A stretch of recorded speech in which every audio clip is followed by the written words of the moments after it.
Hello, hello, I'm Casey. And I'm Fallon.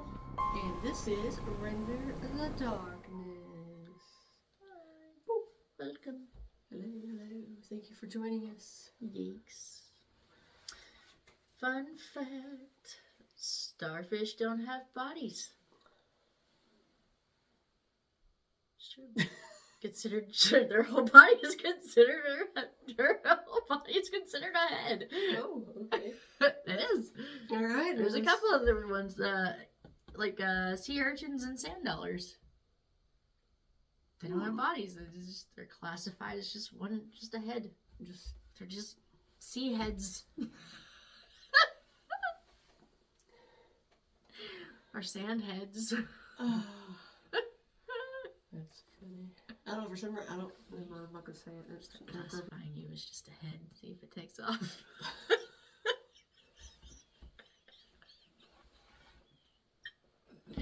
Sorry.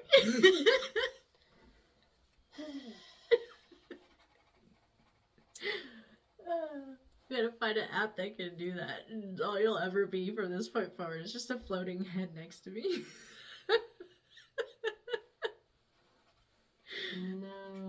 No. We can put you in like a glass jar. Yeah, see, and then that would be the day I just, you wouldn't see me no more. Well, not most of you. You wouldn't even see my head anymore. I'd just be gone. Be like, well, Your head's not that little. Oh, you would be gone. Gotcha. Alright, we've gotten a little away from our episode. Back to the episode. Anywho, this episode is a WTF, and what we're going to talk about today are some haunted places in Italy. Ooh, Italy. Yes, Italy. Yeah, Italy. Now, the first place we're going to talk about is the famous and very haunted, hopefully I say this correctly, the Poveglia Island. Now, the island was first used as a port for years after the Roman Empire. In the 9th century, it became pretty popular, and so its population and importance grew. But after Venice was attacked in 1379 by the Genoa fleet, the people were taken from the island and moved to the, hopefully I say this correctly again, Giudecca, and the island sat abandoned for many years. I just want to do a total side note here. I love when she does cases from other countries because I love watching her pronounce the words. It's my favorite. Maybe there'll be some colonials in this story. Maybe. Colonial Sanders. Anyway, sorry. So during the time of the Black Death in the 1700s, among other plagues, the island became a place of quarantine for the people who contracted the plague. Now, unfortunately for those people being taken to the island with a sign that they weren't going to be alive much longer, because those people that died on the island would be buried or burned, and the ones alive would be left there to live out their final day. Now, it's said that 100,000 people were sent to the island, and because of that, it became a huge burial ground. In 1922, a hospital was built on the island to keep the mentally ill out of the city. Some people think that there was a doctor that did really bad things to the patients. In 1946, that hospital was closed and then used as a long-term care center until it was closed in 1968. A little while later, it was used for farming before it was abandoned again. In 2014, the island was auctioned as a 99-year lease. It would stay the property of the state to help raise money. It was hoped that a hotel would be built, but it wasn't, and the island was abandoned again and closed to tourism, and it's still closed to this day. Now, in August of 2025, hopefully I say this correctly. Venetian, thank you. Civic Group was able to get the 99-year lease, and they plan to turn it into a public park for residents. They do plan to build docks and allow anyone to visit the island at some point. Now, if you do want to take a closer look, you can book a boat tour that goes right by the island, or if you would rather do it yourself, you can take a boat up to the island. Just know that it is illegal to step foot on the property without a permit. Now that we've learned a little bit about the history, let's talk about the paranormal activity that's said to happen on the island. Floating head.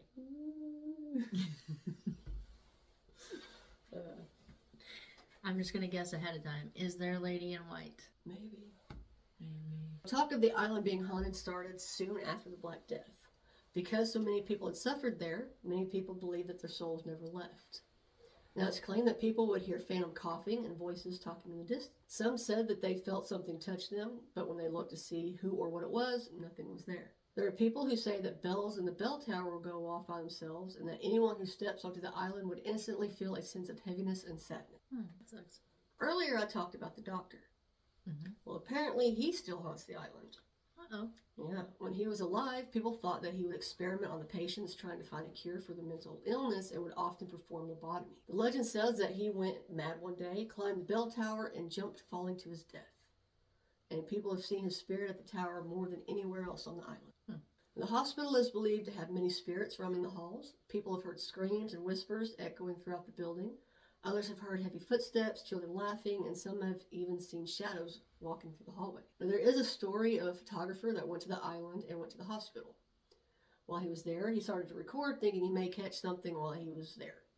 The spirits didn't disappoint. Not long after he started walking through the halls, he started to hear a woman singing in a really sad tone. He claimed the voice followed him until he reached the corner, and when he turned, the singing stopped. Now, there have been sightings of a woman in white who walks the grounds of the island in a torn gown. Uh-huh. There have been sudden drops in temperatures in the area, and some have had their clothes grabbed and pulled by a ghostly hand. I'm going to do a case one of these days. I don't know if I'm going to do a case, but I'm going to look into why every haunting has a lady in white or a version of a lady in white. It doesn't matter where you do it. Doesn't matter where the case is located, what kind of a haunting it is. 9 out of 10 times, there's a lady in white. Yep. There's got to be a reason why. Like, that's got to be symbolic to something somehow. I don't know. I haven't looked into that. Some paranormal researchers have claimed to have recorded soft voices and screams. Now, there is a place on the island that has become known as the Silent Fields. People believe that spirits that have been buried long ago roam through the fields. There's a strange heaviness, and for some reason, it remains eerily silent. People have seen other apparitions wearing old, tattered clothes, wandering around like they're looking for something or for someone. Now, one story about the fields is that there was a group of friends who set up camp for the night. They were talking around the fire when they seen faint flickering lights in the distance. They assumed that there were other people out there, so they went to go look. When they got close to the lights, they disappeared. The group of friends didn't see anyone else, so they headed back to their campsite. Now, when they got back, their fire was out and their stuff was scattered all over the place, like someone had been there looking for something. Another story talks about a woman in the water. The story says that there was a fisherman that was out fishing and his boat came close to the island. When he looked in front of the boat, he seen a woman just below the water surface with her hand reaching out to him. Terrified, the man went back to town and would later find out that there had been other fishermen with the same encounter. There's also a legend about a figure known as the Keeper of Souls. Oh, that's not good. It said that that it is the guardian of the spirits, and it usually described as a shadow in the darkness, and the only ones to see it are the ones who, quote, challenge the island's eerie silence. So kind of like the Grim Reaper. Yeah, I guess so. The story of how the Keeper came goes all the way back to the plague. There was a gravedigger on the island that believed he had to protect the souls of the dead from the living. Oh. So when he passed away, his spirit stayed on the island to continue his calling. That makes sense. Yeah, I mean, maybe he turned himself into a Grim Reaper. Maybe. Once he died. Yeah. Okay, so the next one, or the last one, that we're going to talk about is called The Evil Tower, Castello di Papi. I feel like I've heard that one before. Really? Mm-hmm. I feel like I have. Maybe. I feel like it was in a movie I saw once. They may have made a movie about it. I think I saw a movie. I could be wrong. That's Let's hear the story so I can no worries. confirm or deny. Okay, now this one isn't very long, but I thought it was pretty interesting. Now the castle is located in Papi, Tuscany, and has been kept in really good condition since the 13th century. Now it was said to belong to the most powerful man in Papi at the time. The man took a wife named Matilda, and the story says that she was one of the most beautiful women around. Other men noticed how beautiful she was too, but none of them dared to speak to her because her husband would hand out pretty harsh punishments just for looking at her. Now her husband was called away a lot due to military and political affairs. So his wife would often be left alone at the castle for weeks at a time. That's sad. Yeah. Now after a while, she started to get lonely, and her father had arranged the marriage, so she didn't really love her husband, but she would rather have him there to keep her company. Yeah, nobody wants to be alone. It's Yeah. human nature. Now, as the days passed and her husband was still not back, she decided to bring other men into their home. Oh, that's not. No, you can't do that. Now, she had a pretty good life at the castle. She had anything and everything she could ever want. So she knew that if stories got out about her male suitors, she would lose the comforts she had grown accustomed to, and even worse, she would lose her life. She'd lose her life. Like, he would kill her? Yep. Oh, shit. So she hatched a plan to where she would be able to have as many men as she wanted without anyone ever knowing. How'd she do that? I shall tell you. Now, she would have the men come over, and they would spend the night together, and just when dawn was approaching, she would have them use a safe passage in the basement, telling them that they could get out that way without anybody seeing. Was it really a safe passage? Or was she having them waited? Now, unfortunately, what those men didn't know was that the passage only went to a dark tunnel full of hidden dangers that included pitfalls full of spikes and sharp blades. So she was killing them. Oh, shit. That's terrible. Now, the pits were deep enough that no one would be able to escape. So the men would be impaled and die in the pits alone. Okay, so here's my question about that kind of a system, okay? Because this is giving me very, what's his face? He always wore the bomber hats. Oh. The what? The killer. He always wore the bowling hats. He had a hotel. H.H. Holmes. Yes, H.H. Holmes. This is very H.H. Holmes vibes, but even in that case, how many men can you kill before, A, people start noticing that the men going in there aren't coming back? Because surely they told somebody. Like, not all of these men didn't say anything about what they were doing to anybody. Yeah. You know? So at some point, eventually these people should have been reported missing, or at the very least gone noticed missing. So how long is this really something you can get away with? Not long, I'm sure. Because, you know, he had a great system for his hotel, too. Oh, yeah, man. That place was crazy. Did we ever do an H.H. Holmes? We did not, because we were trying to stay away from the more popular. Yeah, I think I was thought about doing it, and like you said, I know we were wanting to kind of stay away from those, but I think it was also going to be really, really long. Yes, it was going to be really long, because it was going to be like a 3-parter, I think. Yeah.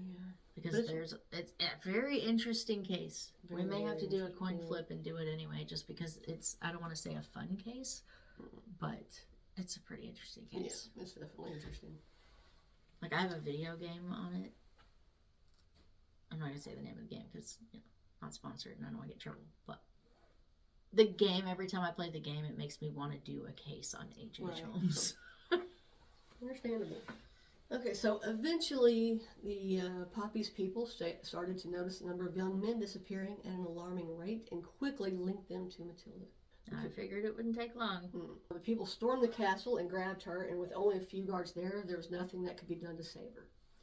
They took her to the top of the tower and walled her in while she was still alive. Ew, you know, that was pretty common practice back then. It was. That was a pretty common way to eliminate your problems back then, I think. Yeah, it's just crazy that they would wall them in, because you'd be going by there and be like, help. It's not funny. It's not. I'm pretty sure whatever they used to wall them in, like, was probably soundproof, because it's probably concrete, right? Concrete or brick, whatever they had back then. I would assume that would be pretty. But then again, I don't know, because you also hear stories of people back then that could hear like scratching in the wall and stuff like that. So Yeah. I don't know. Maybe they could hear an occasional "help me." Mm-hmm. Many people believe that her soul never left the castle, and she still walks through the corridors. Now, people have claimed to see a beautiful woman wearing white, looking out the window with a sad look on her face. But I'm white. Mm-hmm. Others have claimed that if you visit the museum, you can sometimes hear the soft, seductive voice of a woman that causes, quote, shivering, cold, and pleasure. Goosebumps. I don't know why, because I know you said soft, seductive. Yeah. I thought you said sausage off. You thought I said what again? I thought you said sausage off voice. Oh my goodness gracious. I don't know why, that's what I heard. But anywho, that is 2 haunted places in Italy. I would like to go to both of these places. I would love to go to Italy. I would love to There's go anywhere in so- Italy, for real. I would, but especially, I would imagine most places in Italy are haunted. Yeah, probably. Most places in Italy, probably Scotland, or any place with a castle, I believe would probably be haunted. Because, you know, way back in the day, they had some serious violence Yeah. in pretty much all of those places. So that's just my opinion. Well, no, they Come did. at They me. were very, very, very violent back in the day. I mean, you didn't do something they didn't like, they put your head on a stake for all to see.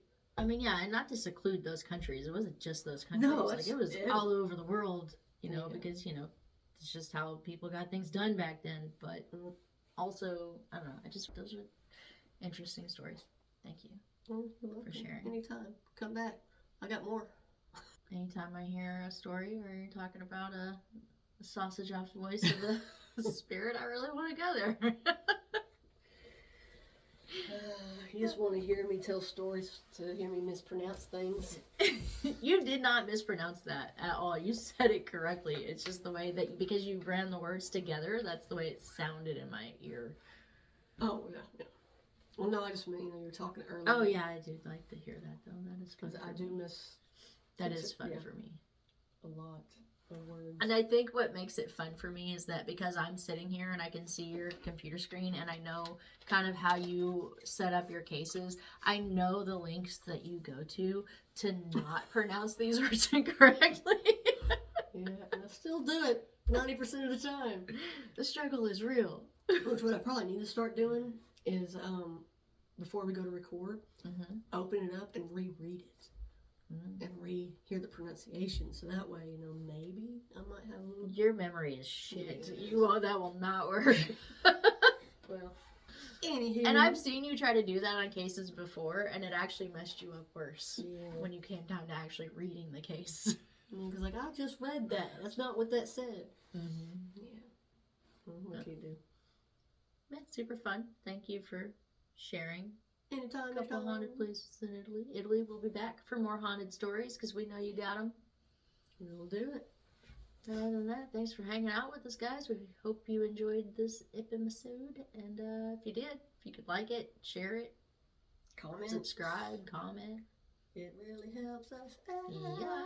Even if you didn't like it, comment that too.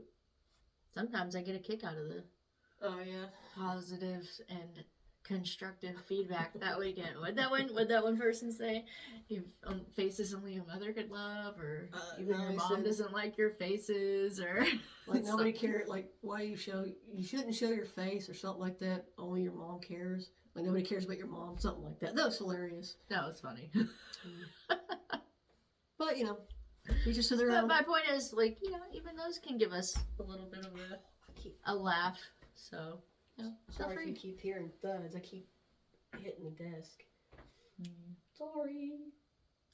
Other than that, that was our episode. So, Yeah. see ya.